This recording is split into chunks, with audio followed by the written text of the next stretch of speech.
Hey everyone, welcome back. In this video, I'll show you how to download and install CLion on your Mac. This guide works on MacBook, iMac, and Mac Mini, and supports both Apple Silicon and Intel Macs. If you're a C or C++ developer, CLion is one of the best IDEs for writing, debugging, and testing C and C++ code. Built by JetBrains, it offers smart code analysis, powerful debugging tools, and seamless CMake integration. Let's get started. First, open any web browser. I'm using Brave, but Safari, Chrome, or Firefox will work just fine. In the search bar, type Download CLion, then press Enter. From the search results, click on the official JetBrains website. I'll also leave the direct download link in the video description.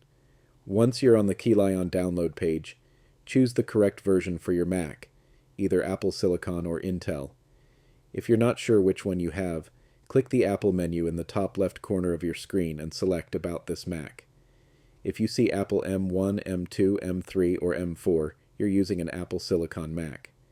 If it says Intel, then you're on an Intel-based Mac. After selecting the correct version, click Download. Save the installer to your Downloads folder. The download time may vary depending on your internet speed. When the download finishes, open your Downloads folder and double-click the installer file. A window will appear. Simply drag the CLion icon into the Applications folder. This installs CLion on your Mac. Once it's done, you can close the window and delete the installer file to free up space. Next, open Finder, go to Applications, and locate CLion. Double-click to launch it. If macOS shows a security message saying CLion was downloaded from the internet, click Open to continue. When CLion launches for the first time, accept the user agreement by clicking Continue. You'll then be asked to activate the app. If you already have a license or subscription, choose Activate Code and enter your details.